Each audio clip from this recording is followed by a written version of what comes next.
25 fois, j'ai joué la pièce Les lignes de flottaison.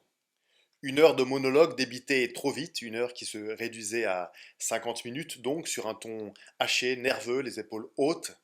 Voilà. Il faut s'imaginer que ce n'est pas facile de parler de lignes de flottaison quand on est soi-même dans une position d'extrême stress.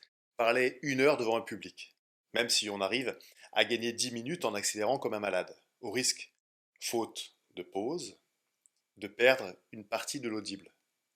Et commencer de suite par la description d'une attaque de panique, histoire de pimenter un peu la pièce, mais quelle bonne idée j'ai eue. Depuis, même si je ne peux plus jouer, le sujet ne m'a pas lâché. Cette allégorie, cette image, cette échelle de visualisation m'accompagne toujours et encore. Je fais plus que jamais le lien entre cette ligne qui monte et l'accélération du monde. Cette élévation qui va de pair avec une forme d'aliénation, ce sentiment de ne pas être tout à fait à sa place, bousculé par les vagues de notifications, les publicités et les infos en boucle. Alors que nous aspirons à ralentir, à nous raisonner et à entrer en résonance avec le ici et maintenant, avec ceux qui sont à nos côtés et ceux qu'il y a autour de nous concrètement grâce, encore une fois, à l'attention. Et dès que j'entends je suis débordé, je suis submergé de travail par la fatigue, je suis sous l'eau, j'en ai par-dessus la tête, en Italie ils disent même j'en ai jusqu'au-dessus des cheveux, je repense à cette ligne de flottaison, comme un indicateur du niveau du stress qui nous gagne, une ligne qui évolue au cours de nos journées et qu'il faut bien faire redescendre de temps en temps, sinon on finit par se noyer dans un verre d'eau. D'ailleurs, si une personne connaît d'autres expressions comme submergé, débordé sous l'eau, même, et surtout si elles viennent de Papouasie-Nouvelle-Guinée par exemple, je suis preneur. En tout cas, je continue à être persuadé qu'il faut être attentif à sa propre ligne de flottaison, à celle des autres aussi. C'est pour ça que le livre et la pièce s'appellent Les lignes de flottaison, parce qu'on n'est pas tout seul, et que d'autres personnes nous allègent, tandis que d'autres nous plombent.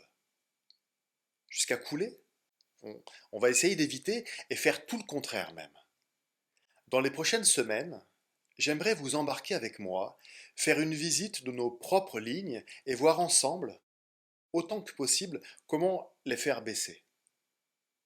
Il y a plusieurs portes d'entrée pour cette excursion, incursion plutôt d'ailleurs, non?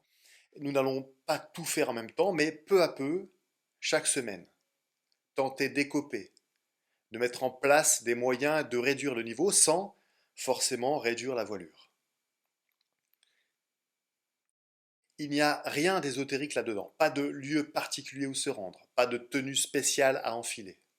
Juste se parer parfois d'un peu d'ironie, une écorce d'humour pour faire ensemble un pas de côté vers de la créativité, de la découverte et même, n'ayons pas peur des mots, allons-y franchement sans plus attendre, du plaisir. Et trouver tout ça dans notre quotidien sans avoir à le modifier.